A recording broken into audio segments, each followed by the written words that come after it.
صل على حبيبنا ومولانا أبي القاسم المصطفى محمد. اللهم صل على محمد اللهم صل على محمد وآل محمد. اللهم صل على محمد وآل محمد وعلى آله وصحبه ومن tabi'ahum bi ihsan. Bapak Ibu yang sama dimuliakan Allah SWT dimanapun berada, kita bersyukur kita bersua dalam keadaan sehat walafiat. Dan pertemuan kita kali ini adalah meneruskan surat Al-Waqiah kita. Malam ini kita masuk pada ayat 51 sampai 60. Dan karena bersama kita sudah ada Ustadz kita, Ustadz Zena, Ustadz Tony Sanwani, kita akan minta kepada beliau dengan segala hormat untuk memandu kita, membimbing kita, menggait kita untuk membaca Al-Quran dengan tartil. Surat Al-Waqiah, surat yang ke-56, ayat 51 sampai 60.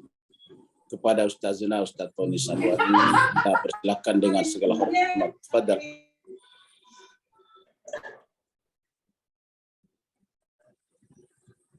Ya, halo, assalamualaikum. Waalaikumsalam warahmatullahi wabarakatuh. Assalamualaikum warahmatullahi wabarakatuh. Alhamdulillah bisa bersua dengan Ustaz. Sebelumnya minta maaf Ustaz. Baik Bapak Ibu, kita teruskan tadarus kita atau bacaan ayat-ayat suci Al-Quran kita yang akan kita tadabburi dengan Ustaz kita, Ustaz Muhammad Kusliman. Terdengar ya Ustaz ya, suara saya Ustaz ya? Kedengaran. Ya, seraya kita memohon kepada Allah senantiasa kita semua dalam keadaan sehat, terutama dengan untuk Ustaz Rusli dan keluarga besar. Amin. Amin ya Rabb. A'udzu billahi minasy syaithanir rajim. Bismillahirrahmanirrahim.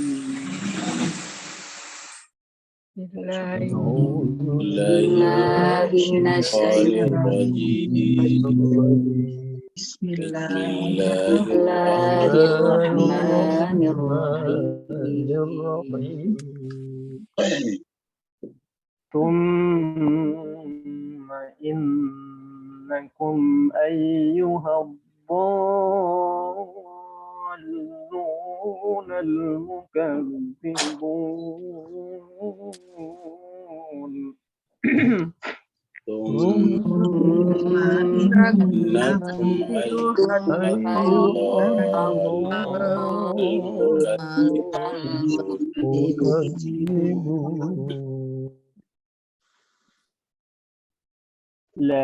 لآكلون من شجر من زقوم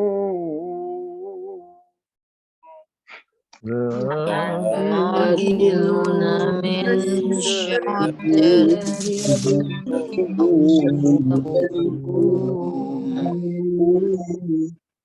فمالئون منها البطون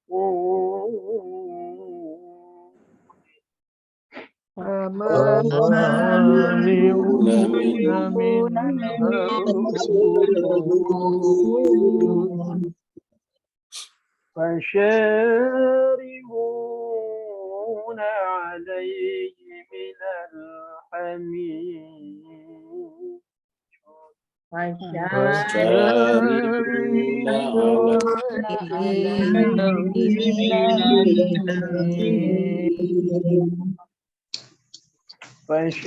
فشاربون شرب الهيم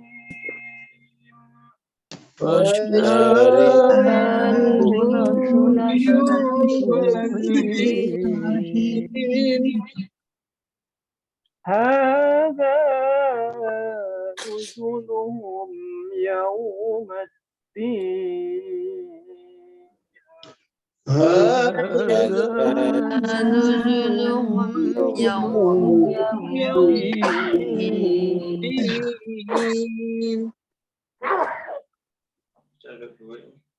نحن خلقناكم فلولا تصدقون نحن خلقناكم فلولا تصدقون Jam 9 ini kosong. أفرأيتم ما تمنون 10.000.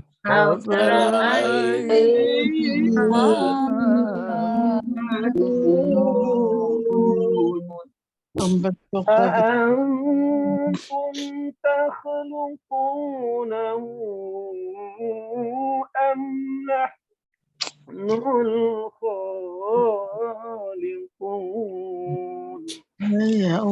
أأنتم تخلقونه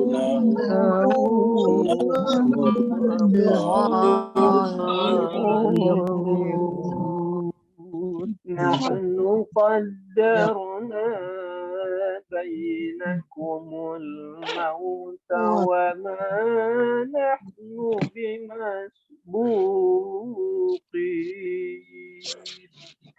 نحن قدرنا بينكم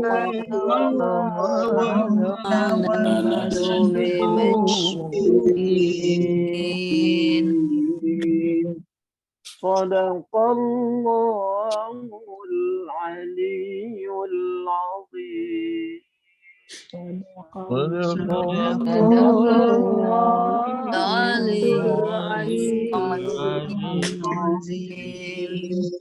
اللهم صل وسلم وبارك على رسول الله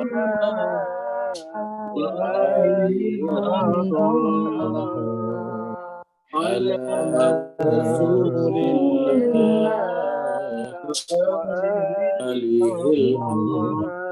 اللهم صل اللهم صل على محمد محمد اللهم صل على محمد وعلى آله وصحبه الميامين المنتجبين. Terima kasih banyak kita aturkan kepada Ustazna Ustaz Tony Sanwani. Semoga Allah SWT senantiasa menguatkan hati dan jiwa beliau lahir dan batin, dunia dan akhirat. Semoga beliau senantiasa diberikan keberkahan, diberikan rahmat dari Allah SWT, mulai daripada pribadinya, keluarganya, dan kita semuanya. Juga Bapak Ibu sekalian, semoga Bapak Ibu semuanya senantiasa mendapatkan cahaya ketuhanan, cahaya ilahiyah dalam jiwanya, sehingga jiwanya melihat segala sesuatu di sekitarnya dengan kasih sayang. Jemaah sekalian, kita akan teruskan surat Al-Waqiah kita, surat yang ke-56. Urutannya 56, yaitu setelah surat Ar-Rahman, dan nanti setelahnya adalah surat Al-Waqiah, surat Al-Hadid. Al-Waqiah sendiri artinya peristiwa besar, atau biasa diartikan dengan hari kiamat. Jadi ini adalah peristiwa hari kiamat yang tidak bisa ditolak, tidak bisa diingkari ataukah kita lari daripadanya. Pasti akan terjadi. Entah itu kiamat kecil ataupun kiamat besar. Tetapi kiamat besar sendiri pasti akan terjadi. Dalam Al-Quran kata kiamat besar ini menggunakan berbagai macam kata seperti Al-Waqiah dan sebagainya. Ada juga kata Al-Qiyamah dalam Al-Quran surat 75. Kemudian turunnya surat ini adalah di Mekah, makanya disebut dengan surat Makkiyah, jumlah ayat 96 ayat. Dan tadi kita sudah baca ayat 40, ayat 50 sampai 60, 51 sampai 60. Jadi kita tersisa kurang lebih 36 ayat lagi. Pada pertemuan kita yang terakhir kemarin, kita sampai di gambar ini, yaitu tentang pada mahsyar. Jadi salah satu destinasi atau perjalanan kita adalah pada mahsyar ketika alam semesta sudah hancur, ruang dan waktu sudah tidak ada, maka kemudian yang tersisa adalah pada mahsyar namanya. Disebut mahsyar karena tempatnya berkumpul seluruh manusia. Dari manusia pertama sampai manusia yang terakhir. Mereka yang menolak kebenaran dan kenabian rata-rata argumentasinya atau pendapatnya adalah bahwa tidak ada kebangkitan setelah kehidupan dunia ini. Kalau ada, kata mereka, seperti dikatakan di dalam ayat 48, ya, terus mana orang tua kami? Allah berfirman di sini, a'udzubillahi minasyaitonirrajim, awa abaunal awwalun. Apakah juga orang-orang tua kami terdahulu akan dibangkitkan? Kalau dibangkitkan, terus mana sekarang? Mereka sudah meninggal beratus-ratus tahun, beribu tahun, tapi mana yang dibangkitkan? Jadi bagi mereka, karena buktinya tidak ada yang dibangkitkan, mereka tidak percaya adanya kebangkitan. Jadi mereka akan percaya kalau ada kebangkitan sekarang. Lupa kalau sekarang ada kebangkitan, maka bumi akan penuh manusia. Mereka tidak bisa bayangkan bahwa manusia pertama Adam sampai manusia yang meninggal kemarin, kalau dihidupkan kembali semuanya dan itu terjadi di bumi ini seperti pendapat mereka, maka bumi ini tidak layak lagi untuk kita huni. Kenapa? Karena pasti akan penuh dengan manusia seandainya mereka hidup kembali. Yang ada sekarang saja sudah 8 miliar dan diperkirakan jauh sebelum kita sudah puluhan miliar lagi. Ada yang mengatakan sudah ratusan miliar lagi manusia yang sudah hidup kalau dihitung sejak zamannya Nabi Adam sampai sekarang. Bapak bisa bayangkan, mereka tidak bisa membayangkan kalau 100 miliar manusia itu semuanya hidup sekarang. Dengan kebutuhan minyak terbatas seperti sekarang, kebutuhan pangan terbatas seperti sekarang. Jadi ini artinya apa? Terjadi kekeliruan cara berpikir. Kalau mereka mengasumsikan bahwa orang-orang tua mereka yang sudah mati harus hidup kembali di dunia ini lagi, yang sangat terbatas ruang dan waktunya ini. Oleh sebab itulah, karena mereka menganggap kehidupan kembali itu adalah tidak mungkin terjadi, maka mereka rata-rata menentang kebenaran. Makanya inilah yang disebut sebelumnya dengan orang-orang yang masuk dalam golongan kiri. Kita bicara sebelumnya dengan golongan kiri. Ashabus Shimal, dan kita sudah lihat di antara yang masuk Ashabus Shimal, bahkan ada orang hidup sesama dengan Nabi. Kita sudah lihat hadisnya pada pertemuan sebelumnya. Qul innal awwalina wal akhirin. Katakanlah Muhammad kepada mereka bahwa semua nanti akan dibangkitkan. Orang awal dan orang akhir. Maksudnya orang awal itu sejak manusia awal, generasinya Nabi Adam, sampai nanti manusia terakhir, generasi manusia terakhir. Semuanya akan dibangkitkan. Tidak ada yang dikecualikan di sana. Kenapa? Karena itu adalah konsekuensi logis daripada perjalanan kehidupan semesta. Kita lihat alam semesta akan hancur. Setelah alam semesta hancur, terus apa yang terjadi? Alam semesta ini kan adalah alam materi. Ketika alam materi ini menjadi hancur, ya tersisalah alam non materi, namanya alam malakut. Alam malakut ini adalah tempat di mana jiwa-jiwa manusia juga berada setelah mereka berpisah dengan tubuh atau badannya. Dan ini sebetulnya Allah sudah ajarkan kepada kita melalui mimpi. Setiap kita bermimpi. Dalam mimpi itu kita selalu melihat kehidupan. Padahal pada saat kita bermimpi, boleh dikata tubuh kita itu dalam keadaan off. Tubuh kita dalam keadaan tidak beraktivitas. Tubuh kita dalam keadaan pasif. Tubuh kita sedang tertidur. Tidak ada aktivitas mata, kuping, dan sebagainya. Tapi kok di dalam tidur kita melihat kehidupan.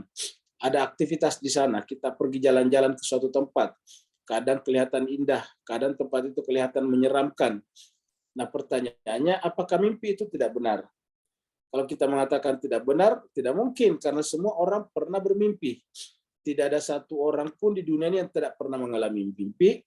Itu sebabnya walaupun mimpi itu tidak bisa dilihat oleh mata kepala, tidak terdengar oleh telinga kepala kita, tidak bisa kita raba dengan kulit dan tangan kita, tetapi semua orang percaya adanya mimpi. Jadi semua orang percaya adanya mimpi, bahkan mimpi ini adalah sesuatu yang bersifat aksiomatik, tidak perlu dipertanyakan, tidak perlu diperdebatkan. Semua orang percaya bahwa mimpi itu memang ada. Nah, mimpi itu sebetulnya adalah caranya Tuhan mengajari kita bahwa ada alam di balik alam ruang dan waktu ini.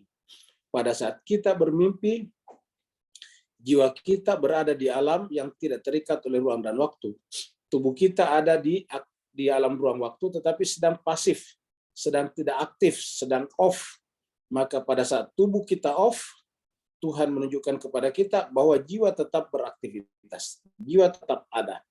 Jadi Allah seakan-akan memberikan pesan kepada kita melalui mimpi bahwa yang namanya jiwa tidak pernah tertidur, jiwa tidak pernah beristirahat. Yang beristirahat itu adalah tubuh kita, jasad kita, raga kita.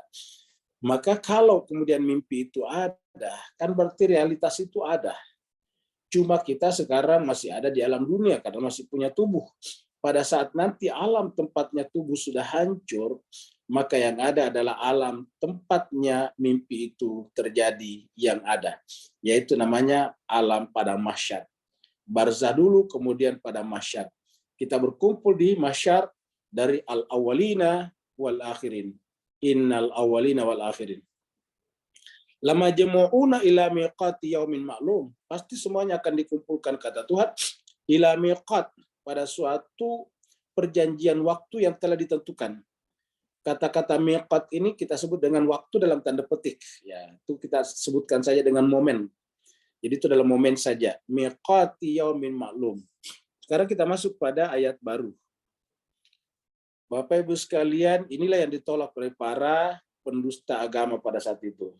Ya, ini adalah contoh para perintah kebenaran di awal kenabian.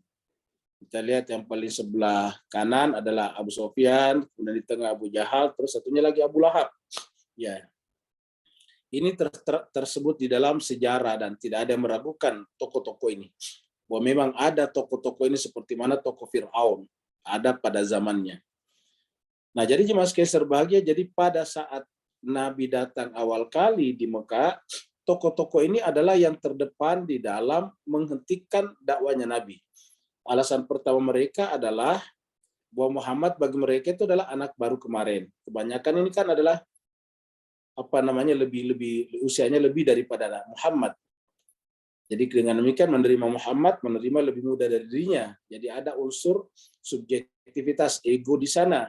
Yang kedua, mereka berpikir kalau kemudian Muhammad semakin berkembang pengaruhnya, maka pengaruh mereka akan tergerus. Konstituen mereka akan mengecil, circle of influence mereka akan mengecil. Semakin membesar circle of influence-nya Muhammad, semakin mengecil circle of influence mereka. Jadi semakin membesar lingkaran pengaruh Nabi Muhammad, semakin mengecil lingkaran pengaruh mereka. Nah, maka kemudian mereka melakukan itu. Tetapi sebetulnya alasan paling mendasar kenapa mereka melakukan itu adalah karena tidak percaya kepada akhirat tadinya. Walaupun mereka adalah lahir besar bahkan keturunan daripada orang-orang Quraisy yang ada di Mekah juga, yang aslinya artinya kalau ditarik ke atas mereka juga adalah keturunan dari Nabi Ibrahim dan Ismail. Mereka juga di dalam dirinya ada DNA, ada gen, ada genetika dari Ibrahim dan Ismail, dari Hajar. Tetapi darah mereka tidak mempengaruhi sikap mereka karena jiwa mereka tertutup. Jiwa mereka telah terhijab. Subjektivitas dan ego mereka telah mengalahkan rasionalitas dan objektivitasnya. Sehingga kemudian tidak melihat Nabi sebagai sebuah entitas kebenaran, tapi melihatnya sebagai manusia seperti yang lain. Sehingga kemudian tidak ada masalahnya mereka tolak. Summa innakum ayyuhad dallunal mukadzibun, inilah dia. Kemudian innakum, sungguhnya kalian ini adalah ayyuhad dallun. Sungguhnya kalian ini yang tadi tidak percaya kepada akhirat itu adalah orang-orang yang dallun, sesat. Al-mukadzibun, dan mendustakan agama. Kenapa disebut dengan sesat? Karena jalannya tidak jelas. Mau kemana? Kalau dunia ini kalau tidak ada akhirat dan dunia ini kemudian binasa, terus apa yang terjadi? Sementara kita sudah tunjukkan tadi bahwa jiwa itu bersifat kekal, abadi. Jiwa itu tidak mati dengan matinya raga. jiwa tidak hancur dengan hancurnya alam materi. Jadi jiwa bukan materi dan karenanya tidak mengenal kehancuran dan kebinasaan. Dia tetap ada. Nah sekarang ketika tubuh sudah hancur, dunia juga sudah hancur, lalu di manakah jiwa berada? Jawabannya, jiwa akan tetap selalu ada. Nah, karena mereka tidak meyakini adanya tempat bagi jiwa setelah kematian raga dan kehancuran alam semesta, maka tentu tidak punya tujuan hidup kecuali dunia saja.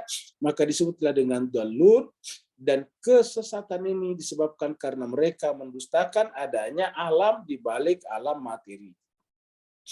Adanya alam di balik alam dunia, adanya alam di balik alam yang kita bisa jangkau dengan panca indera kita ini. Summa innakum ayyuhad dallunal mukadzibun. Mereka ada termasuk orang yang sesat dan mendustakan. La akiluna min syajarin min zakum. Apa yang akan terjadi? Mereka pasti akan memakan dari pohon zakum.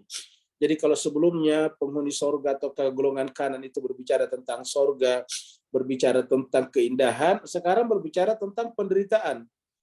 Pertama adalah zakum, syajaratin min zakum. Syajaratin zakum ini atau kasyajarin zakum ini adalah pohon yang berduri. Ya, bagaimanapun bentuknya, orang bisa berdebat tentang seperti apa pohon zakum karena banyak pendapat-pendapat tentang itu. Intinya pohon ini adalah pohon yang menyimbolkan penderitaan, yaitu buah yang berduri, durinya tajam, yang kalau kita makan, Bapak Ibu bisa bayangkan apa yang terjadi dengan tenggorokan kita. Jadi artinya apa? Kata-kata la akiluna di sini artinya ini adalah akibat dari makanan mereka sebelumnya. Makanan apa? Makanan jiwa. Jadi jiwa ini kan punya makanan, punya minuman. Makanan dan minumannya jiwa itu kan aslinya dari langit. Tetapi makanan dan minuman mereka tidak diambil dari langit. Diambil dari bumi saja. Mereka hanya percaya kepada sesamanya, sama-sama pencinta dunia tok saja. Tidak pernah menjadikan dunia sebagai fasilitas, sebagai perantara untuk sampai kepada pencipta dunia. Sehingga ketika mereka tidak percaya atau tidak menggunakan dunia sebagai jembatan untuk sampai kepada pencipta dunia, maka otomatis dunia satu-satunya tujuan mereka. Nah, sementara dunia ini kan sebetulnya adalah kegelapan. Alam materi ini hakikatnya adalah tidak ada. Kegelapan itu bayangan kita adalah kegelapan itu adalah sempit. Kalau gelap itu kan terasa sempit. Kegelapan itu berasa tidak ada apa-apa, kehampaan yang terjadi kalau terjadi kegelapan. Nah, mereka yang menjadikan dunia sebagai tujuan utama, maka berarti menjadikan kegelapan sebagai tujuan utama. Maka tadi disebutlah dengan sesat di sini. Karena makanan mereka di dunia yang mereka berikan kepada jiwanya adalah yang disebut dengan min syajarin min zakum, yaitu dari pohon zakum.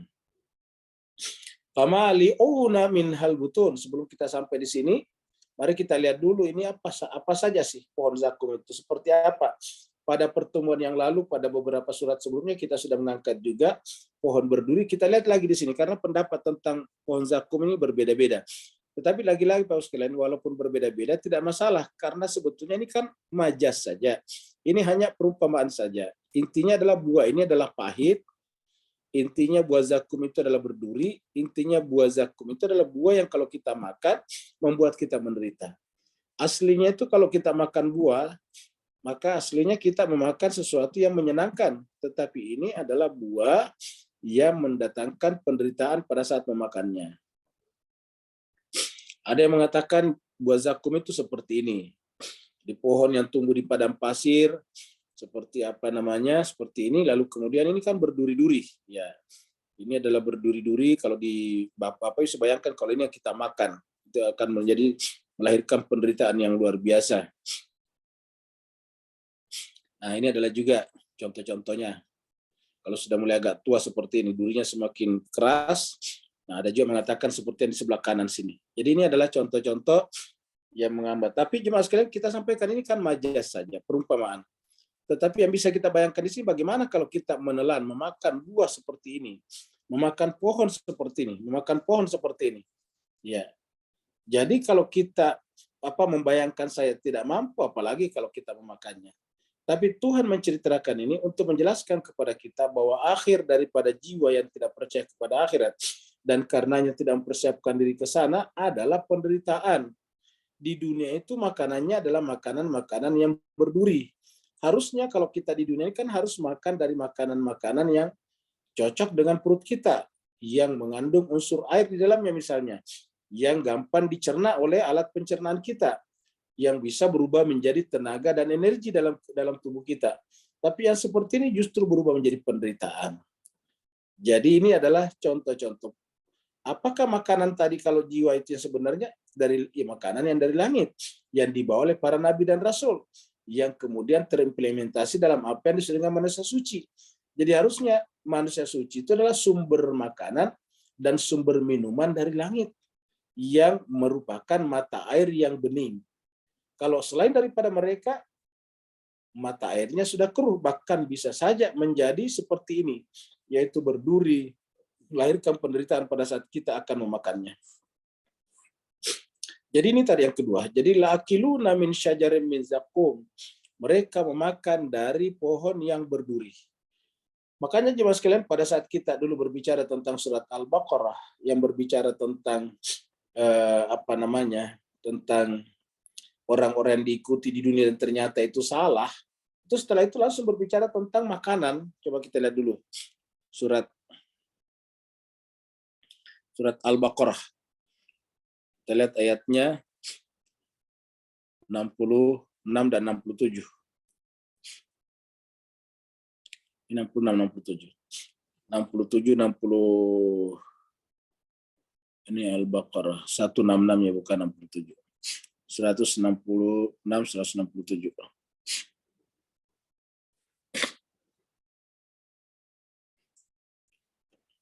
Nah ini dia. Jadi Bapak sekalian, Allah berfirman di sini, istabarra alladzina tubi'u minal ladzina tabau. Ingatlah pada saat orang-orang diikuti itu berlepas diri, berlepas tangan. Dari siapa? Alladzina tabau, dari orang-orang mengikutinya. Wara'ul adab, kenapa? Karena yang diikuti ternyata menuju kepada azab. Wara'ul adab. Ini tadi yang disebut dengan ad-dallun al-mukadzibun. Mereka sesat, akhirnya kemudian ternyata terdampar masuk ke dalam azab neraka. Wa taqatta'at bihimul asbab, begitu mereka semuanya pada sadar bahwa yang diikuti ini ternyata mengantarkan mereka kepada neraka, azab, siksaan.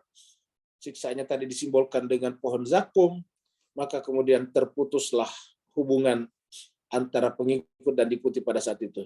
Wa qala alladziina tabauh, dan berkatalah orang-orang yang mengikut. Wa qala alladziina tabauh, dan berkatalah orang-orang yang ikut. Wa qala alladziina tabauh, lau anna lana karratan. Lau anna lana karratan, seandainya kami, sungguhnya kami ada karratan, sekali lagi kesempatan untuk hidup, maksudnya balik ke dunia, fanatabarra minhum, kami pasti akan berlepas diri dari mereka. Siapa? Yang tadi kami ikuti itu. Ya. Jadi yang tubiu tadi, yang di atas tadi nih. At-tubiu ini, tubiu. Jadi at-tubiu itu yang diikuti. Kalau at-tabau artinya mengikuti. Kalau seandainya kami punya kesempatan hidup sekali lagi saja, karatannya sekali, maka kami akan berlepas diri dari mereka. Maksudnya berlepas di sini adalah berbaroah. Kama tabarra'u minna, sebagaimana mereka hari ini berlepas diri dari kami. Tapi apakah itu mungkin? Allah mengatakan kadzalika, begitulah. Yurihimullahu a'malahum, Allah perlihatkan kepada mereka amal-amal perbuatan mereka, hasaratin alaihim, hanya penyesalan saja bagi mereka. Wa ma hum bi kharijina minan nar, dan mereka tidak mungkin keluar dari azab api neraka. Nah, baru kemudian ayatnya tiba-tiba makan. Coba lihat Bapak Ibu sekalian. Ayatnya 168, kelanjutannya tiba-tiba ya ayyuhalladzina amanu, wahai orang-orang, wahai manusia. Ya ayyuhan nas, wahai manusia. Kulu, makanlah. Mimma fil ardi halalan thayyiba. Makanlah dari apa yang ada di bumi itu halalan thayyib, yang halal lagi thayyiba. Jadi makanan itu harus halal lagi thayyiba, jemaah sekalian. Nah, makanannya jiwa juga harus begitu. Jadi makanannya jiwa itu harus halal dan thayyiba. Pertama adalah halal. Halal itu artinya diambil sesuai dari tempatnya, melalui pintunya. Kemudian thayyib artinya suci. Jadi manusia suci. Jadi halalan thayyibah, halal caranya, halal itu kan caranya di sini kalau ilmu. Kemudian thayyibah yang suci. Wala tattabi'u khutuwatis syaitan. Jangan mengikuti langkah-langkah syaitan. Kalau ini berbicara tentang makanan beneran, kenapa ada langkah-langkah syaitan di sini? Coba kita bayangkan Pak sekalian, kalau ini berbicara tentang makan beneran, makanan yang kita makan setiap pagi, siang, dan malam, itu apa hubungannya dengan langkah-langkah syaitan di sini? Nah, di sini adanya langkah-langkah syaitan menunjukkan bahwa makanan yang dimaksud di sini adalah yang masuk ke dalam jiwa kita, yang kemudian membuat jiwa kita menjadi dua macam, menjadi menderitakah atau menjadi bahagiakah. Kalau makanan yang kita makan itu adalah halalan thayyibah, maka membuat jiwa kita bahagia. Tapi kalau makanan yang kita makan itu adalah min syajarin min zaqqum, maka dia akan mendatangkan penderitaan. Jadi dua saja kemungkinan. Makanya dikatakan wala tattabi'u khutuwatis syaitan. Karena mereka yang kita ikuti tadi tetapi ternyata tidak mendapatkan pembenar justifikasi dari Allah, ya hakikatnya adalah syaitan. Maka kata-kata syaitan ini kita temukan juga di dalam surat Ibrahim. Allah mengatakan, kita teruskan dulu. Wala tattabi'u khutuwatis syaitan innahu lakum aduwwun mubin. Karena syaitan itu adalah musuh yang nyata bagi kalian. Kata syaitan ini yang terkait tadi dengan yang diikuti di atas sini itu adalah sama dengan atau mirip dengan surat Ibrahim. Kita lihat surat Ibrahim. Surat 24. Surat 14 ya, Ibrahim. Ayatnya 21.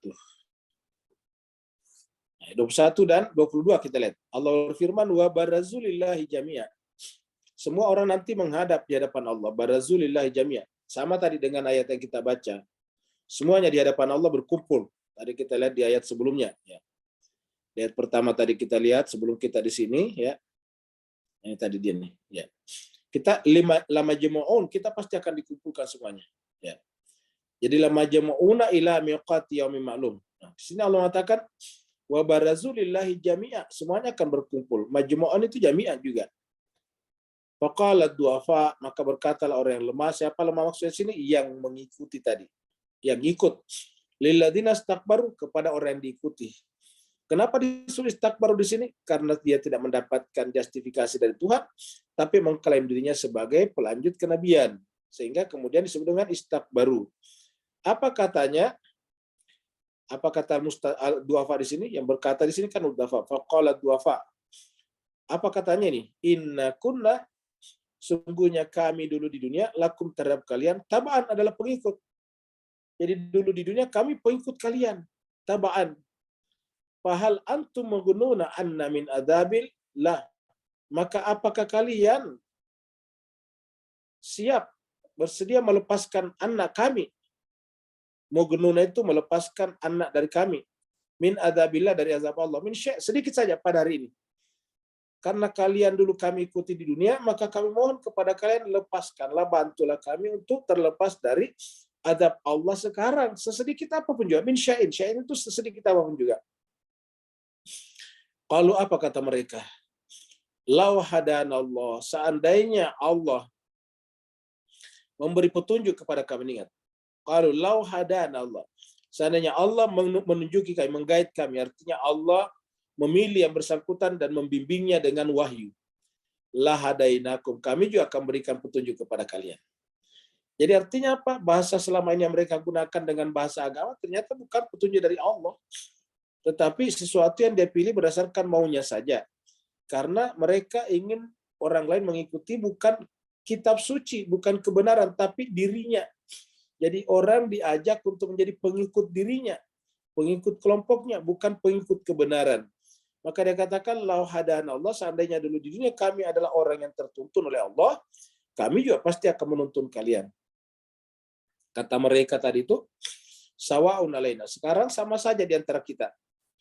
Ya, ajazina am sabarna, apakah kita berkeluh kesah atau sabar, sama saja. Malana min mahid. Kita tidak bisa lagi lari dari kenyataan ini. Kita tidak bisa lari daripada neraka. Nah, siapakah tadi yang diikuti yang mengatakan lau hadanallah la hadainakum? Ya tentu tadi yang diikuti, tetapi hakikatnya, nah terungkap di ayat 22. Wa qala syaitan, berkatalah syaitan itu, sama tadi di sini. Ya, ingat tadi surat Al-Baqarah ini. Ya.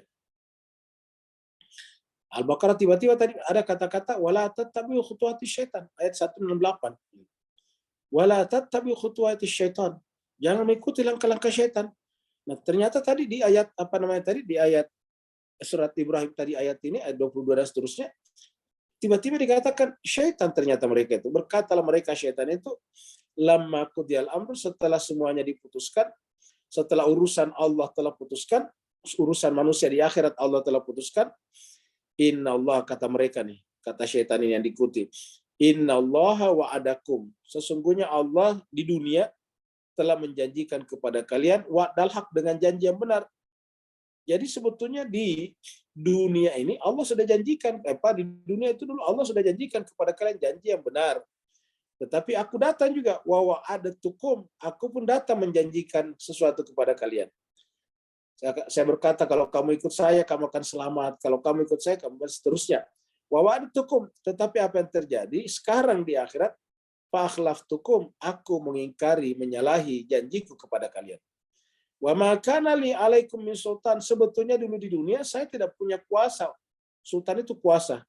Maka nali, tidak ada bagiku alaikum kepada kalian sultan, illa, kecuali anda'autukum, kecuali saya memiliki kemampuan berdakwah. Da'aut ini dakwah, mengajak. Kemampuan saya itu adalah berbicara, saya punya retorika yang bagus, saya bisa menghiasi ceramah saya dengan bahasa-bahasa agama, bahasa Arab saya juga fasih, sehingga kemudian kalian ikut. Illa anda'autukum, kecuali aku mengajak kepada kalian, mendakwai kalian.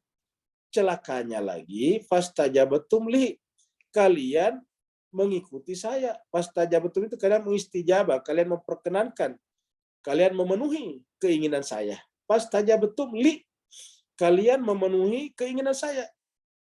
Maka pada hari ini fala talumuni, sekarang janganlah menyalahkan aku, janganlah mencela aku. Walumu anfusakum, celalah dirimu sendiri. Kenapa? Ya kamu sendiri yang tidak berpikir di dunia, kamu sendiri yang ikut kepada saya. Janji Allah itu bersifat rasional, tapi kamu ikuti saya yang janjinya bersifat emosional. Janji sorga, 72 bidadari, tetapi saya syaratkan kamu harus ledakkan gerejanya orang, kamu melakukan, kan kamu sendiri yang salah. Ya, saya hanya menjanjikan saja. Kalau kamu melakukan ini, kamu akan dapat bidadari 72 orang. Kamu percaya pula. Kamu telah membawa anakmu meledakkan diri di gereja. Ya.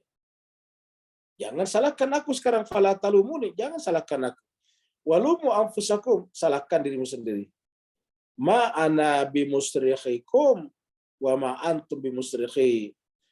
Ma ana, saya tidak kuasa, saya tidak bisa bimusrikhikum, menolong kalian, melepaskan kalian. Sebagaimana juga ma'antum bimusrikhi, kalian juga tidak mampu menolong saya. Coba. Jadi inilah jemaah sekalian terbaik terjadi di hadapan Allah SWT nanti di akhirat. Nah, tapi intinya adalah ada hubungan makanan dan syaitan di sana. Jadi dengan demikian jemaah sekalian berbahagia, kita kembali lagi tadi di sini. Ya. Ayat ini tadi, ini adalah orang-orang para pendusta agama tadi di awal-awalnya. Ya, inilah yang disebut dengan tokoh utama yang melawan Nabi di Mekah, Abu Sofyan. Abu Sofyan nanti punya anak Muawiyah nanti punya anak namanya Yazid. Kita lihat Abu Sofyan ini benar-benar mati-matian melawan Nabi Muhammad. Kemudian nanti anaknya Abu Sofyan, Muawiyah, mati-matian melawan Sayyidina Ali bin Abi Thalib, memeranginya, lahirlah perang Siffin.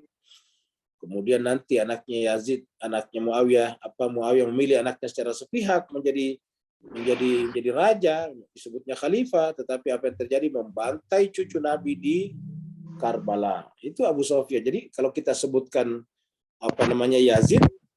Yazid yang mengirim 30.000 tentara untuk membunuh 100 orang Al-Husain bersama dengan sahabatnya di sana, adalah Yazid bin Muawiyah bin Abu Sufyan. Nah, kemudian di sini ada Abu Jahal, di sini ada Abu Lahab yang diabadikan di dalam Al-Quran, tabat yada Abi Lahab. Ya, ini adalah orang-orang yang menjadi perintah kebenaran di awal kenabian. Nah, summa innakum tadi ayyuha dhallunal mukadzibun. Lalu kemudian la'akiluna min syajarin zakum. Akhirnya apa yang terjadi? Mereka memakan dari buah ataukah pohon zakum. Pohon yang mendatangkan penderitaan. Jadi kita lihat tadi makanan. Jadi makanan inilah yang dibicarakan di dalam surat Al-Baqarah tadi, yang dimakan oleh orang-orang yang ikut pada orang yang tidak benar. Jemaah sekalian, dan mereka memenuhi perutnya. Famali'una minhal butun. Memenuhi perut artinya apa? Memenuhi jiwanya. Kalau kaitannya dengan jiwa. Jadi ini adalah buah tadi. Buah zakum kita sudah lihat tadi sebelumnya. Ini dia. Kemudian berikutnya ini adalah ayatnya lagi. Kita sekarang bahas yang ke-53. Famali'una minhal butun. Dan buah ataukah pohon buah zakum inilah yang memenuhi perut mereka. Famali'una minhal butun. Kalau kita artikan perut dengan jiwa kan berarti pikiran. Maka syajarim min zakum inilah memenuhi jiwa mereka, pikiran mereka. Ini kan berduri, menyakitkan. Maka mereka setiap berbicara menyakitkan. Isi kepalanya hanyalah kebencian demi kebencian kepada yang berbeda pendapat dengan dirinya.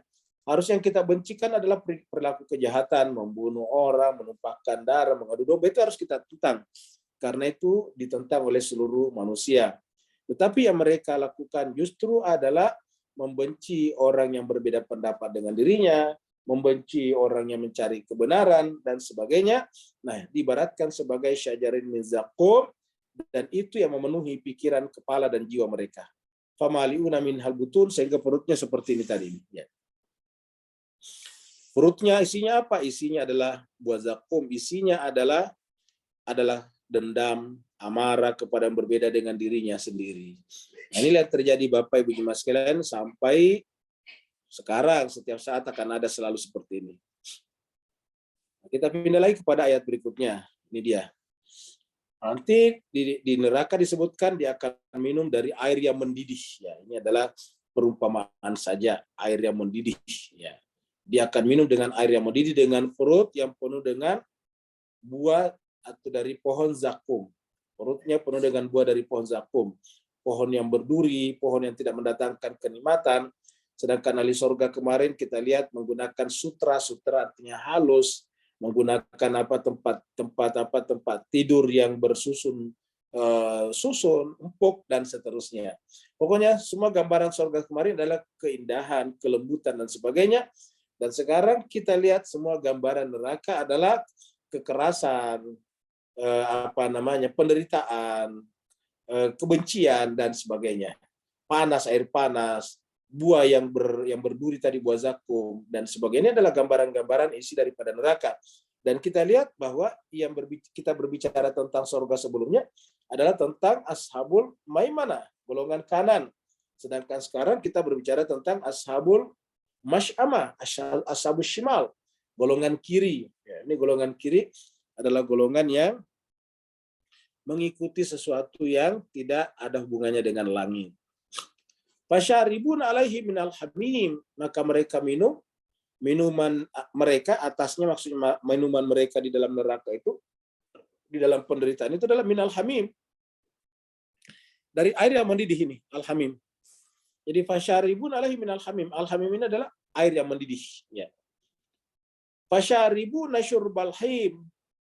Mereka minum seperti minumnya onta yang kehausan. Jadi artinya walaupun itu adalah panas, dia tetap minum. Kenapa? Karena haus yang luar biasa. Sehingga apa yang terjadi, jemaah sekalian, haus ini tidak pernah berhenti. Minum lagi air panas. Karena apa ya, namanya air panas, kalau kita minum tidak menghilangkan dahaga kita. Pengen minum lagi. Dan di sana karena tidak ada ruang, tidak ada materi lagi, maka efek, ya ingat, ya bagi yang pernah belajar filsafat, yang masuk dalam alam pikiran kita, yang disebut dengan alam non materi, itu adalah bukan materinya. Karenanya efek materinya tidak ada. Seperti kalau kita mempersepsi api, api itu tersimpan di pikiran kita, tetapi materi apinya tidak masuk, sehingga efek api tidak ada. Apa efek api? Panas. Jadi walaupun api itu gambarannya ada dalam pikiran kita, dalam benak kita, dalam jiwa kita, tetapi jiwa kita tidak panas akibat melihat atau mempersepsi api. Kenapa? Karena efeknya, pengaruhnya tidak masuk. Kita melihat air, apa efeknya air? Basah. Tapi begitu kita persepsi, kita bentuk dalam pikiran kita, kita bangun di dalam benak kita, efek basahnya tidak ada. Jadi tidak ada. Nah, jemaah sekalian berbahagia, kaitannya dengan dengan alam akhirat ini, fasyaribun alaihi minal hamim. Jadi mereka itu meminum air yang mendidih, air yang panas, tetapi efek panasnya ada. Jadi mendidihnya ada. Cuma yang tidak ada adalah bendanya. Jadi efeknya ada. Inilah neraka. Surga aja begitu, efeknya ada. Efeknya ada, karena kalau efeknya tidak ada, masih alam mental namanya, alam pikiran. Bukan alam surga. Jadi kalau surga itu, dia bukan materi, tapi efek materinya ada. Jadi air yang mendidih ya benar-benar panas. Api yang benar-benar panas. Tetapi apinya tidak seperti api di dunia ini. Kenapa? Dia bukan materi. Tapi efeknya ada. Efek materinya ada. Fasyaribun alaihi minal hamim. Fasyaribuna syurbal him. Mereka meminum seperti onta yang kehausan. Artinya apa? Dia merasa air itu mendidih dan dia minum terus-menerus karena dia haus, tetapi tidak pernah selesai hausnya dan tidak pernah berhenti minum. Karena di sana materi sudah tidak ada. Artinya apa? Mereka minum terus-menerus dan kepanasan terus-menerus, tapi tidak pernah akan berhenti. Kenapa? Karena minum sebanyak apapun tidak akan mengenyangkan perutnya. Jadi minum sebanyak apapun tidak akan mengenyangkan perutnya. Kenapa? Karena bukan materi. Yang mengenyangkan perut itu materi. Contohnya kalau kita makan 1-2 piring pasti sudah kenyang. Dan coba kita baca buku berbanyak, berjilid-jilid. Kita baca buku 100.000 tidak mempengaruhi pikiran kita, tidak membuat pikiran kita jadi berat, jadi susah dibawa kemana-mana. Tidak seperti itu. Apa sebabnya? Karena ilmu itu adalah punya efek pada diri kita, tetapi materinya tidak ada. Itu bukunya, tulisannya tidak masuk. Jadi fasyaribuna syurbal him. Ini dia perumpamaannya, kurang lebih beginilah. Jadi onta yang haus itu kalau benar-benar haus sampai kemudian dari botol minuman pun diberikan, dia akan minum. Dia akan cari oase di padang pasir untuk memenuhi rasa dahaganya. Fasyaribun alaihi minal hamim. Sama tadi. Ya, syaribun alaihi minal hamim. Fasyaribuna syurbal him. Ya. Nah, jadi jemaah sekalian, ini lagi adalah ayat berikutnya. Jadi ini adalah gambaran-gambaran tentang orang yang melintasi titian sirat. Ya, jadi orang kita lihat merangkak-rangkak, kemudian kita lihat ada yang jatuh ke dalamnya dan panasnya akan terasa sampai di atas bagi mereka yang tidak beriman, karena iman itu adalah protektor terhadap api neraka. Jadi iman itu protektor, sebetulnya pencegah, memprotek. Ya nak, gimana ya? Hada nuzuluhum yaumaddin.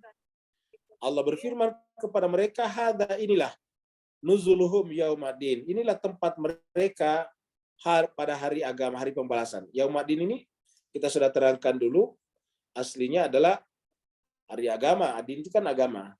Tetapi diartikan hari pembalasan atau hari akhirat.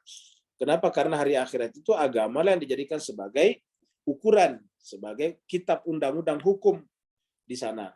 Jadi kitab undang-undang hukum yang digunakan untuk mengadili kita adalah agama, yaitu Al-Quran terutama.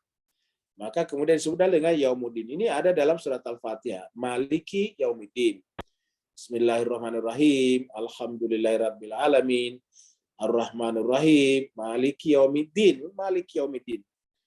Jadi ada kata Yaumiddin. Nah, Allah katakan hada nuzulum yaumaddin. Inilah tempat mereka, inilah nasib mereka di sana. Yaitu apa tadinya? Datang ke sana dalam keadaan lapar terus-menerus, dan setiap dia makan, yang dimakan adalah buah dari pohon zakum. Setiap dia minum dari air yang mendidih, dan terus-menerus melakukan itu sepanjang masa. Kenapa? Karena terasa sakit, tetapi terus-menerus dia akan lapar, dia akan haus, dan dia akan makan terus-menerus sepanjang masa. Nahnu khalaqnakum falaula tusaddiqun. Apa kata Tuhan? Kenapa mesti harus begitu? Karena Tuhan mengatakan, Allah mengatakan, nahnu khalaqnakum, kami yang menciptakan kalian. Kami yang menciptakan kalian, falau la tusaddiqun, tapi kenapa kalian tidak membenarkan? Artinya kalian tadinya tidak ada. Kami Tuhanlah yang menciptakan kalian. Kalian tadinya tidak ada.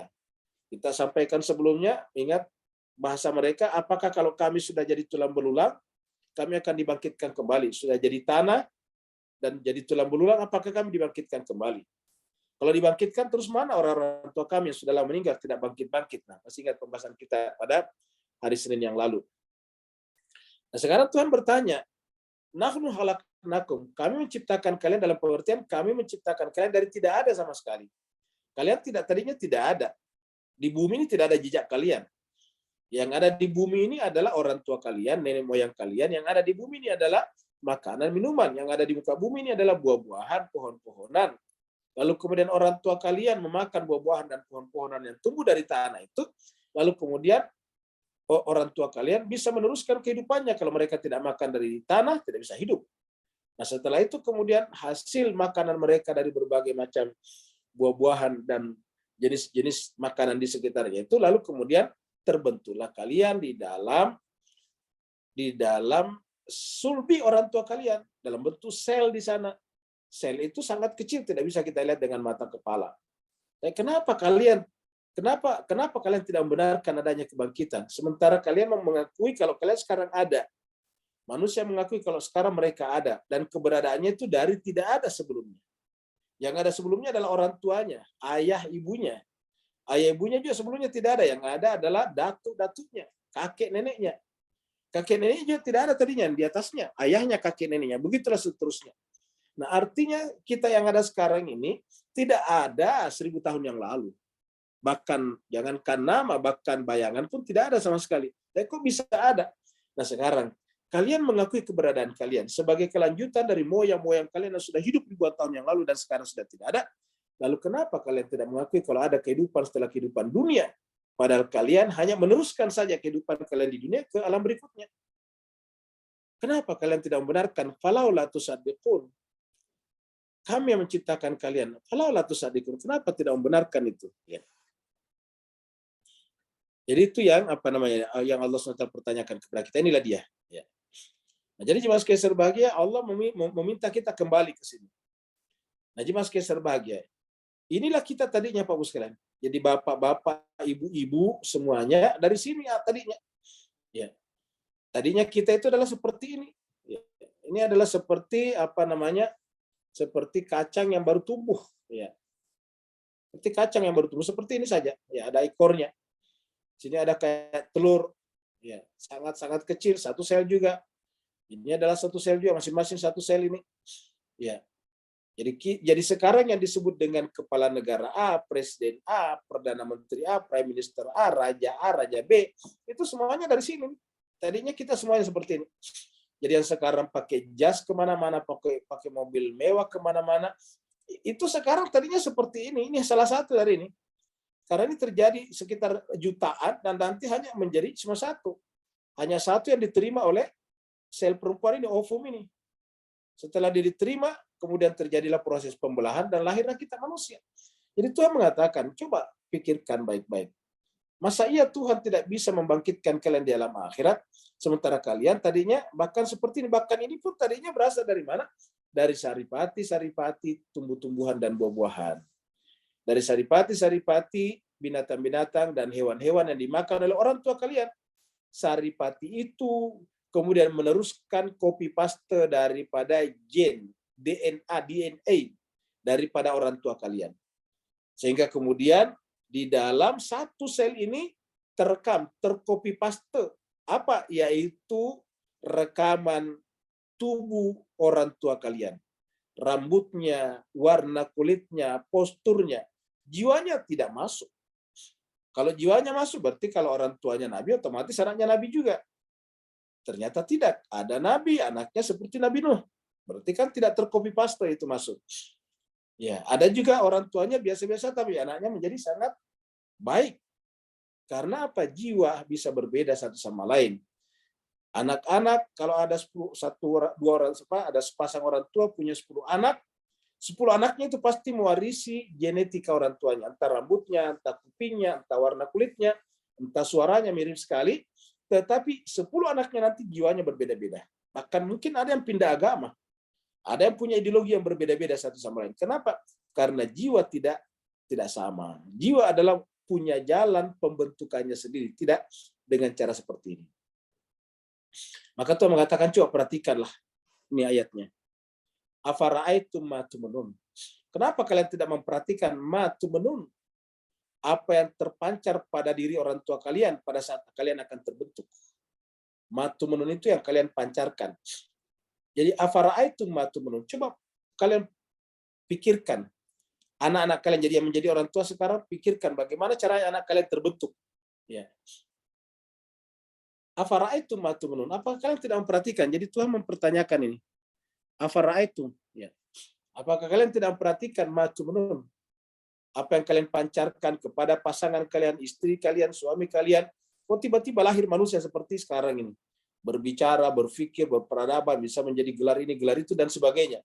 Padahal tadinya hanyalah satu sel yang bentuknya tadi seperti seperti kacang yang baru tumbuh. Ya. Aantum takhluqunahu am nahnul khaliqun. Apakah kalian sebagai orang tua menciptakannya? Am nahnul khaliqun, atau kami yang menciptakannya? Kalau kalian sebagai orang tua yang menciptakannya, berarti orang tua semuanya pasti bisa punya anak. Pasti bisa mempunyai anak sesuai dengan keinginan mereka. Tapi faktanya ada orang tua yang pengen punya anak, tidak punya anak. Ada orang tua yang pengen punya 2 anak, tapi anaknya menjadi 4-5. Ada orang yang masih mau punya anak, tetapi tidak melahirkan lagi istrinya. Begitulah. Jadi artinya apa? Kalau itu maunya kita, pasti akan terjadi. Kalau yang namanya penciptaan manusia itu adalah maunya orang tua, maka di dunia ini tidak akan pernah terjadi namanya defisit pertumbuhan penduduk. Kenapa? Karena ya kalau begitu berkurang bisa tambah lagi. Tapi betapa banyak orang menambah anak keturunannya tapi tidak bertambah-tambah. Maka Allah bertanya, antum takhluqunahu am nahnul khaliqun? Apakah kalian menciptakan itu ataukah kami yang menciptakannya? Am nahnul khaliqun. Jadi karena kita tadi mengatakan bukan kita yang menciptakannya, karena kalau kita menciptakannya maka pasti semua orang punya anak. Dan kalau kita menciptakannya, pasti kita punya anak persis seperti yang kita inginkan. Misalnya kita pengen punya anak perempuan, pasti anak perempuan. Tetapi ada orang ingin punya anak perempuan, tapi yang lahir adalah anak laki-laki. Begitu juga sebaliknya. Ada orang yang ingin punya anak laki-laki, tapi yang keluar atau yang lahir adalah anak perempuan. Begitulah seterusnya. Nah, jadi antum takhluqunahu am nahnul khaliqun.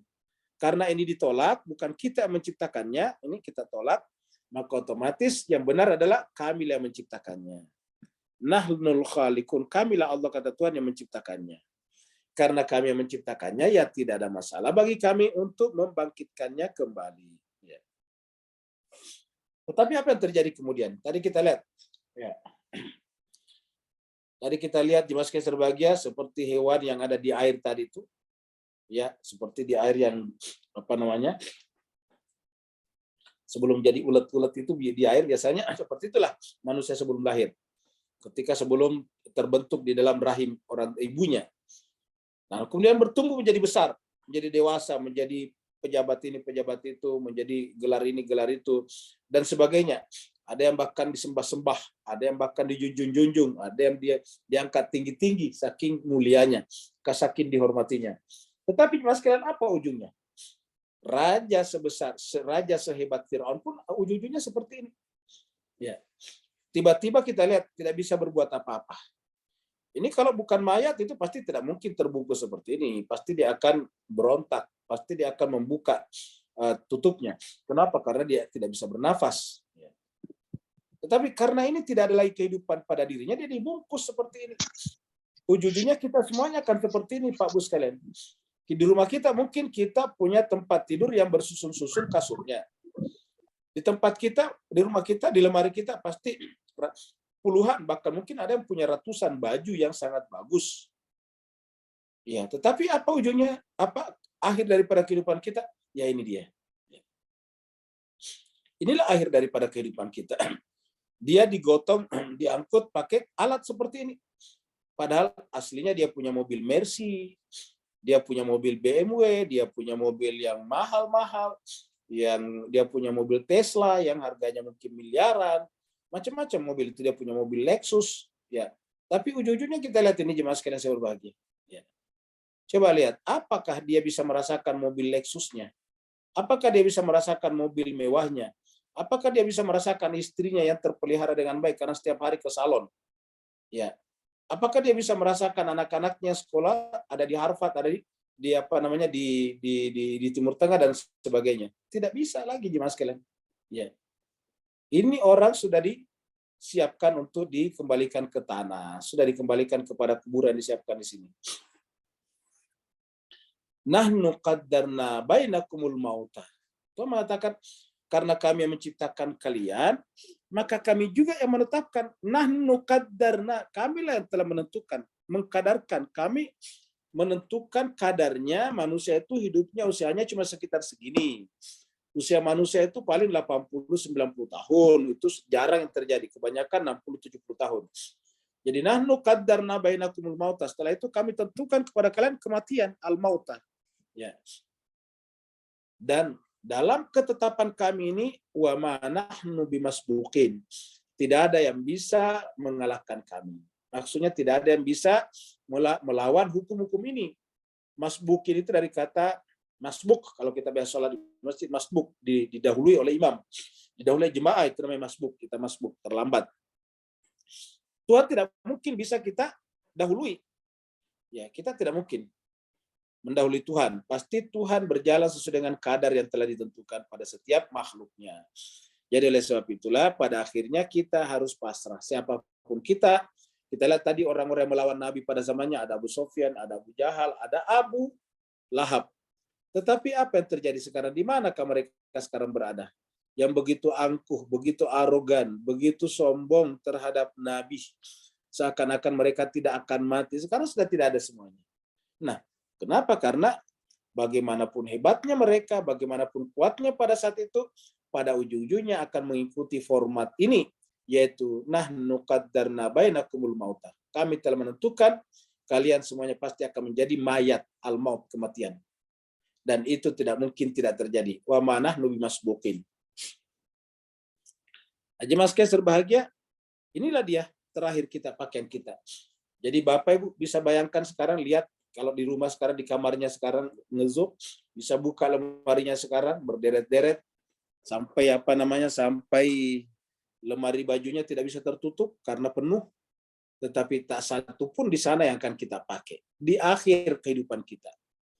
Kita punya baju yang mahal-mahal, yang indah-indah, yang cantik-cantik, yang bagus-bagus. Ya, yang kita beli di berbagai negara yang berbeda, di berbagai pasar yang berbeda, di berbagai mall yang berbeda-beda.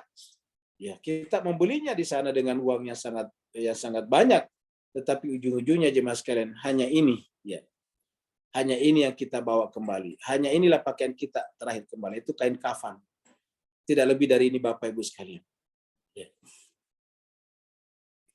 Jadi Allah mengatakan, nahnu qaddarna bainakumul mauta wa ma nahnu bimasbuqin. Kami tidak mungkin dikalahkan. Kami tidak mungkin ditolak oleh alam semesta, oleh hukum-hukum alam. Karena hukum-hukum alam dan seluruhnya adalah merupakan ciptaan kami. Nah, jemaah sekalian, mari kita tutup majelis kita dengan satu hadis, ya. Karena bicara tadi tentang kematian, dan kalau kita sudah meninggal dunia, Pak Bu sekalian, ini kan penting sekali, ya. Nanti kalau kita sudah meninggal dunia, apa yang bisa membantu kita? Kan tidak mungkin. Kalau kita dikuburkan tadi atau pindah ke alam barzah, nggak mungkin ikut yang lain. Anak, istri, dan sebagainya. Harta benda tidak ikut. Kalau misalnya ada keluarga kita ikut, anak, istri kita, ya di sana juga mereka akan sibuk dengan dirinya masing-masing. Tidak mungkin kita saling bantu-membantu di sana. Maka jemaah sekalian, apa yang harus kita lakukan? Di antara tindakan yang penting berdasarkan hadis ini adalah tabarruk namanya. Ini tabarruk. Nih, barak taha ini dari kata tabarruk nantinya. Mari kita baca dulu. Jadi haddatsana Sa'id bin Abi Maryam, haddatsana Abu Wassan, qala haddatsani Abu Hazim an-Sahal. Jadi ini ceritanya dari Sahal bin Sa'ad, ya. Dari Sahal bin Sa'ad.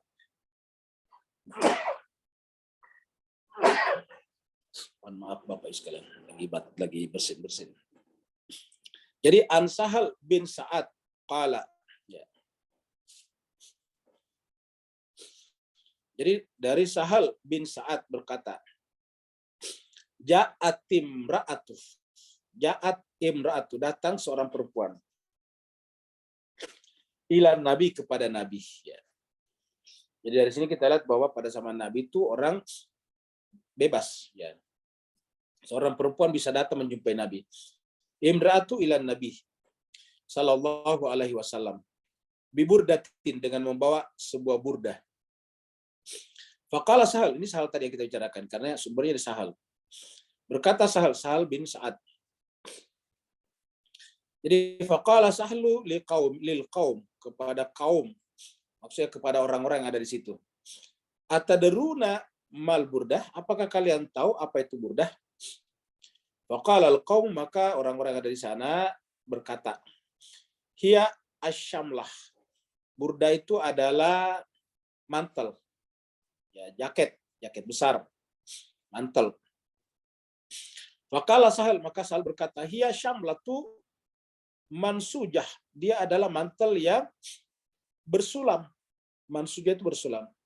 Fiha hasyatuha. Padanya juga ada rendanya. Faqalat, maka perempuan itu berkata, jadi setelah Sahal tadi berbicara tentang burdah, karena perempuan itu datang kepada Nabi menyerahkan burdah, faqalat. Wanita tadi, ini tadi imra'ah berkata, ya Rasulullah, wahai Rasulullah, aksuka hadihi, saya membuat burdah ini untuk kamu. Saya ingin membuat kamu memakai burdah ini. Aksuka, saya ingin memakaikan kamu burdah ini. Aksuka hadihi. Ya Rasulullah, saya ingin membuat kamu, maksudnya memakaikan itu, membuat kamu memakai burdah ini. Saya buat burdah ini untuk kamu. Apakah Nabi mengecewakan orang itu? Tidak. Fa'akadaha. Maka kemudian fa'akadahan Nabi sallallahu alaihi wasallam. Lalu kemudian Nabi mengambil burdah tersebut. Muhtajan, karena memang dia butuh. Muhtajan itu karena dia butuh. Ilaiha, kepada burdah tersebut. Nah begitu Nabi mengambilnya, fala bisaha. Lalu kemudian dia memakainya. Supaya apa? Supaya wanita itu merasa senang. Karena Nabi, dia buat untuk Nabi dan Nabi memakainya. Fala bisaha. Lalu kemudian Nabi memakainya. Kemudian, faraha alaihi rajulun. Lalu kemudian seseorang melihat pakaian itu dipakai Nabi. Alaihi, pada Nabi. Jadi, faraha alaihi rajulun. Seseorang melihat pakaian itu dipakai Nabi. Yang tadi dibawa perempuan itu. Minas sahabah. Jadi orang ini dari kalangan sahabat. Jadi, rajulun minas sahabah. Ya. Faqala, dan dia berkata orang itu. Yang tadi, rajulun ini, yang orang ini dari kalangan sahabat. Faqala, lalu kemudian dia berkata kepada Nabi, ya Rasulullah, ya Rasulullah, ma ahsana hadhihi faksuniha, alangkah indahnya, alangkah bagusnya pakaian ini ya Rasulullah. Ma ahsana hadhihi faksuniha, maka saya, kalau bisa sudi berikanlah kepada saya, pakaikanlah kepada saya. Padahal Nabi baru mengambilnya. Tapi kemudian dia mintanya, faksuniha, pakaikanlah kepada saya itu ya Rasulullah. Haknya kepada burdah tadi. Faqala, apa kata Nabi? Coba kita lihat Nabi. Nabi diberikan sesuatu, dia tidak pernah mengecewakan orang berikannya. Diambil, dipakai. Tapi ketika dia memintanya, diberikan juga ini. Ya, kenapa tidak ingin mengecewakannya juga? Naam, padahal baru diberikan.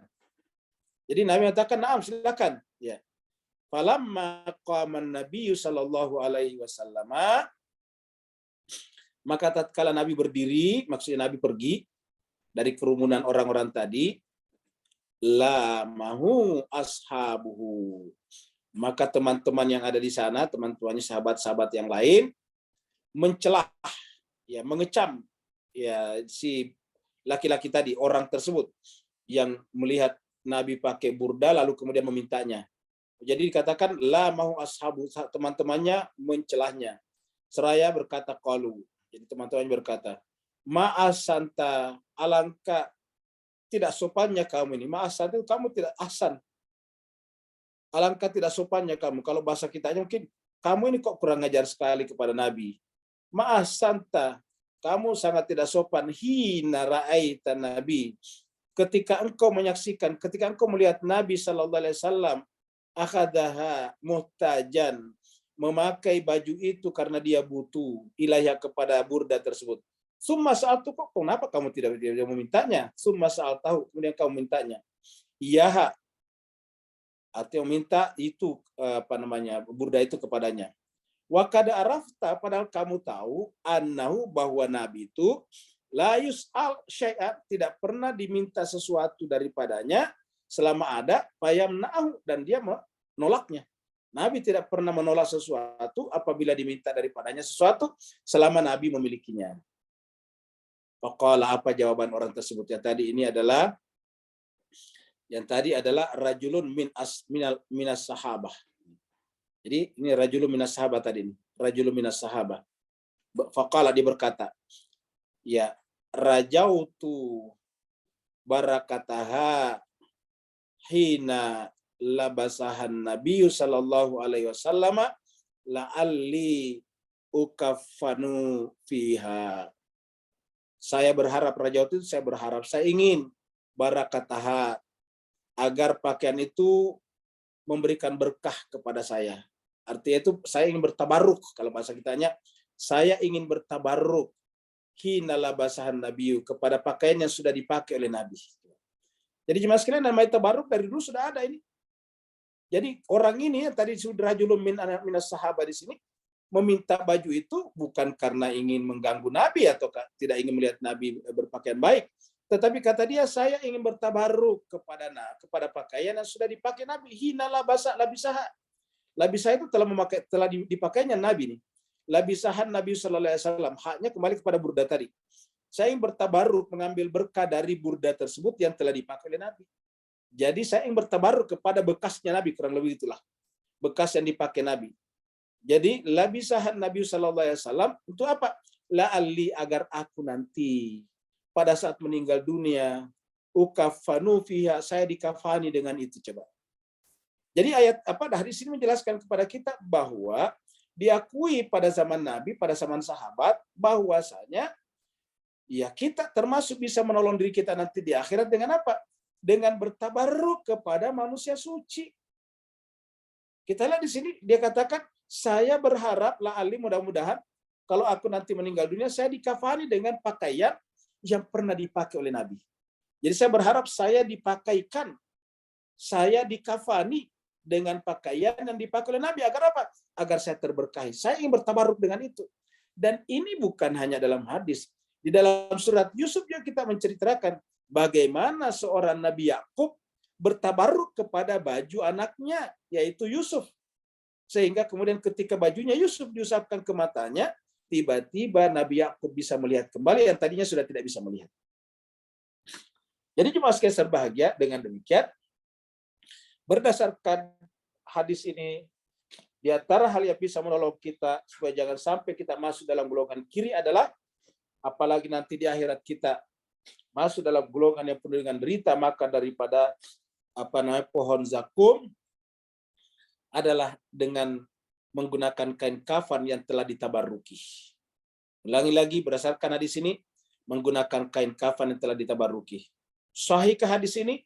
Hadis ini bersumber dari Imam Bukhari. Sahih Bukhari nomor 5576, versi Fathul Bari 6036. Jadi ini adalah Sahih Bukhari. Jadi dengan demikian Mas Keser bahagia, karena kita bicara tadi tentang golongan kiri, dan kita tidak ingin jemaah sekalian berbahagia nanti di akhirat ternyata baru sadar ternyata golongan kiri. Paling tidak ada usaha minimal yang kita lakukan, yaitu bertabarruk dengan kain kafan kita. Sehingga kita menggunakan kain kafan, sebaiknya kain kafan yang telah ditabarruki, karena ini berdasarkan hadis ini sangat-sangat bagus. Mudah-mudahan ada manfaatnya. Yang mau mencatat terjemahannya, ini dia terjemahannya.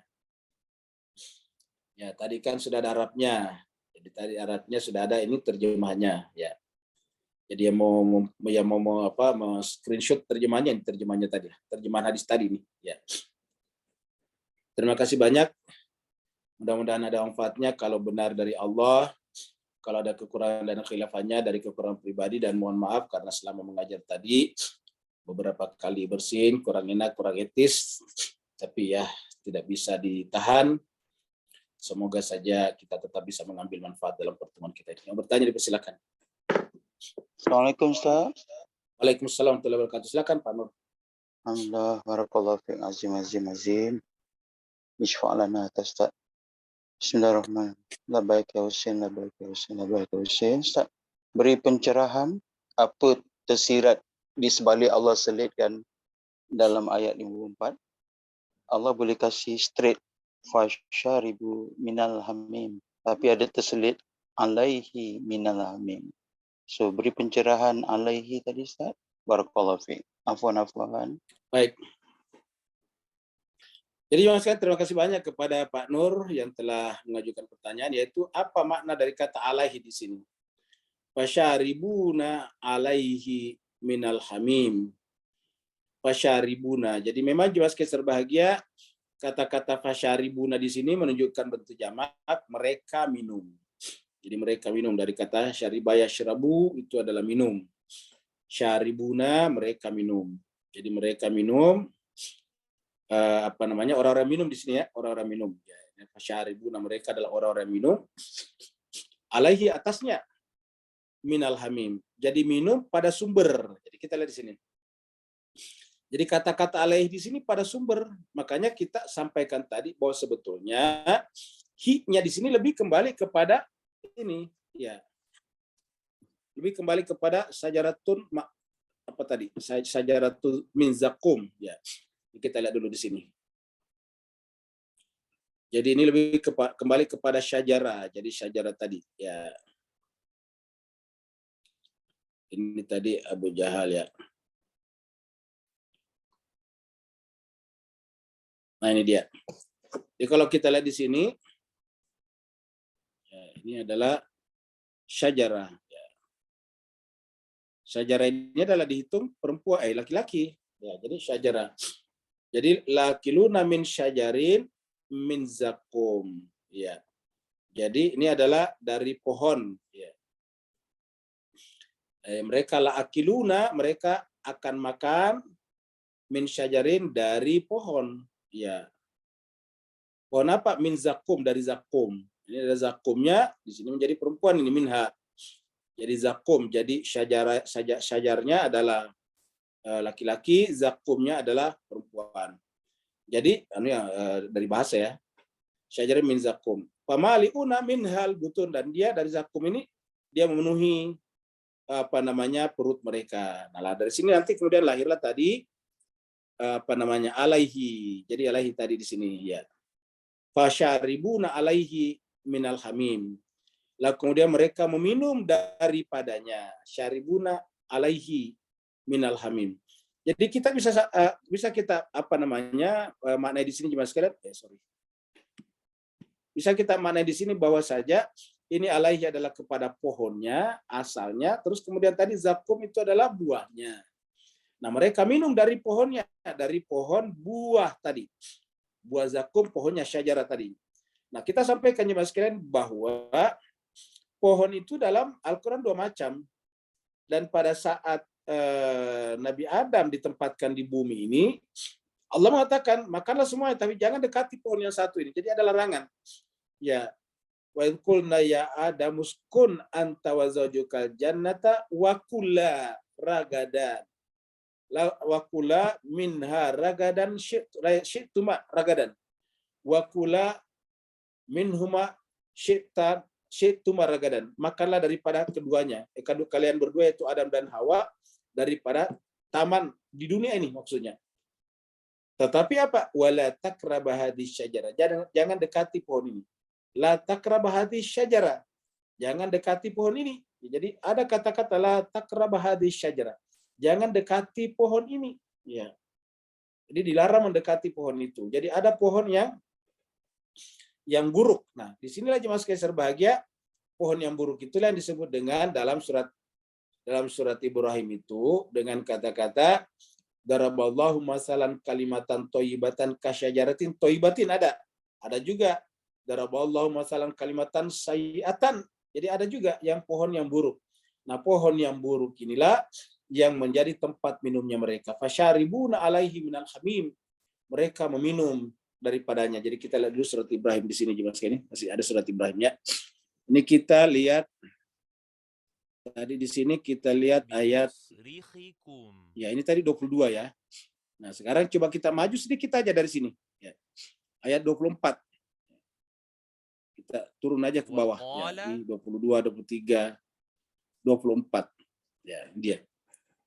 Allah berfirman, alam tara kaifa, apakah engkau tidak perhatikan bagaimana daraballah, Allah membuat perumpamaan. Daraballah masalan perumpamaan. Kalimatan thayyibatan, kalimat yang suci. Kita sampaikan kalimat itu manusia sebetulnya. Kalimatan thayyibatan, kalimat yang baik artinya manusia suci. Kasyajaratin, seperti pohon. Nah, kasyajaratin. Nah, di sini dimasukkan syajaranya menjadi di situ perempuan. Ya, kenapa? Karena berkaitan dengan kalimatan tai. Kasyajaratin thayyibatin. Ya, jadi kalimatan syajaratin. Kenapa syajaratin? Karena ada ka-nya. Thayyibatin ini thayyibatin. Jadi kasyajaratin thayyibatin. Asluha akarnya sabitun. Kokoh menghunjam ke dalam tanah. Wa far'uha ranting-rantingnya, dahan-dahannya fis sama, menjulang ke langit. Tuti ukulaha kulahin, setiap masa pasti ada buahnya. Artinya insan suci seperti ini selalu ada setiap masa. Jadi kata-kata ini tuti ukulaha kulahin, setiap masa pasti ada biizni rabbiha. Tapi Allah mengatakan ini perumpamaan. Wa yadribullahu al-amsala lin-nasi la'allahum yatadzakkarun. Supaya kita mengambil pelajaran. Berikutnya, wa mathalu, dan Allah juga bikin perumpamaan. Kalimatin khabithatin. Kalimat yang khabisah, yang jelek, yang buruk. Kalimatin khabithatin. Kasyajaratin khabithatin, seperti pohon yang buruk juga. Jadi perumpamaan pohon ini sebetulnya adalah manusia suci. Ya. Coba kita lagi misalnya surat Al-Fat. Ya, kita lihat surat Al-Fat di sini. Surat 48. Ya, Al-Fat. Ayat terakhir. Nah, di sini Allah mengatakan Muhammadur Rasulullah walladzina ma'ahu asyidda 'alal kufar. Ini panjang. Kita langsung ke bawah ya supaya kita waktunya cukup ini. Jadi kazar'in akhraja syat'ah fa azara fastaglada fastaw ala suqihi. Yu'jibu zurra'a li ghaidi bihim kufar. Jadi Allah mengatakan itu adalah kazar'in, seperti pohon ini zar'in. Kazar'in. Jadi Nabi Muhammad yang dimaksud di sini dengan pengikut-pengikutnya, tadi kan permulaannya Muhammadur Rasulullah walladzina ma'ahu dan seterusnya. Jadi katakan bahwa itu sama dengan perumpamaan ini. Dzalika masaluhum fit Taurat, itu ada di dalam Taurat, wa masalum fil Injil, dalam Injil juga. Apa perumpamannya? Kazar'in akhraja syat'ah. Seperti sebuah pohon yang mengeluarkan tumbuhnya, maksudnya yang tumbuh, fa'azarahu, lalu kemudian menjadi besar, fastaglada fastawa, lalu kemudian menjadi besar, ini fazar'a artinya menjadi tumbuh semakin kuat, dan kemudian fastaglada menjadi besar, fastawa alasu, dan kemudian dia tegak. Stawa itu artinya tegak, stabil. Stawa itu stabil. Alasuki pada akarnya, sehingga kemudian yu'jibu zurra'ah, kemudian menakjubkan orang yang menanamnya. Jadi kesimpulannya yang namanya kalimat suci selalu diartikan dengan pohon. Di sini yang dimaksud adalah Nabi Muhammad kita, karena permulanya tadi Muhammadun Rasulullah. Dia adalah seperti pohon bersama dengan orang yang ikut padanya, itu Muhammadinya, sama dengan sebuah pohon. Nah, inilah yang dimaksud di sini. Fasyaribuna alaihi minal hamim. Mereka minum atasnya minal hamim. Jadi tapi ini maksudnya lawannya. Ini yang ini bukan manusia sucinya ya, karena apa? Hamim tadi ini. Tapi maksudnya manusia insan. Ya, seperti tadi yang kita bicarakan sebelumnya zakum. Jadi mereka minum daripadanya, tetapi bukan dari syajaratin thayyibatin tadinya, tetapi dari syajaratin khabisatin, dari pohon yang buruk. Sehingga apa yang terjadi kemudian, yang keluar dari pohon itu bukan bukan air yang manis seperti yang kita minum, air dari enau, air tuak manis, tetapi yang keluar adalah justru air yang mendidih, yang panas. Nah, ini tadi kita gambarkan di atas dengan pohon zakum, yang sebetulnya adalah perumpamaan terhadap yang masuk kategori tadi, masuk dalam kategori ini ya, ad-dallun al-mukadzibun, yaitu yang masuk kategori tersesat dan pendusta. Ini adalah ad-dallun al-mukadzibun. Mereka jadi kembali ke sini semuanya tadi. Jadi syajarim min zakum ini adalah kembali ke sini sebetulnya. Yaitu orang yang tersesat dan mendustakan agama, dan mereka juga punya orang-orangnya, dan karenanya banyak orang memakan daripadanya atau bahkan meminum tadi daripadanya. Ada lagi berikutnya jemaah sekalian.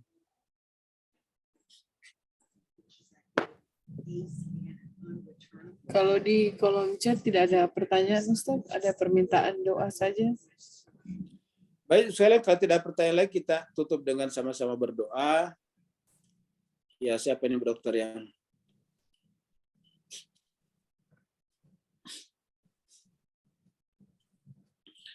dari Bu Titi ya, kita doakan ayahanda dari Mbak Marini ya, yang tadi meninggal dunia, yaitu almarhum Bapak Yatim bin Dursat yang meninggal hari ini. Semoga Allah SWT terima di sisinya, dibukakan pintu-pintu langit, diampuni segala dosa dan kesalahannya, dimaafkan segala khilaf dan alpanya, dilapangkan kuburannya, dimuliakan tempatnya di sana, dan juga diangkat derajatnya dan digabungkan bersama dengan golongan orang-orang yang dicintainya dan dicintai Allah SWT.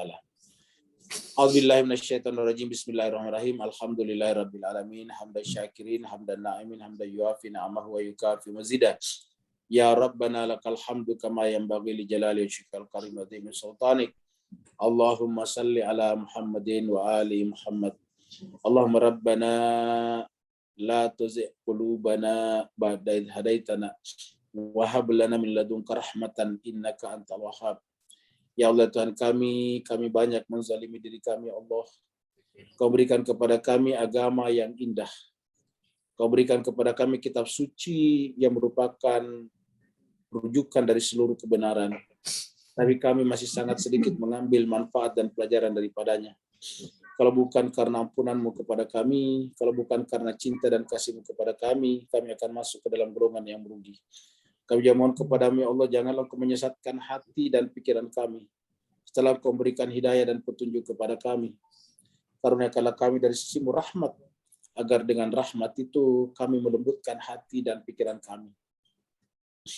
Allahumma rabbana ighfir lana dzunubana wa liwalidina warhamhuma kama rabbayana shighara wa li jami'il muslimina wal muslimat wal mu'minina wal mu'minat al ahya'i minhum wal amwat bi rahmatika ya arhamar rahimin.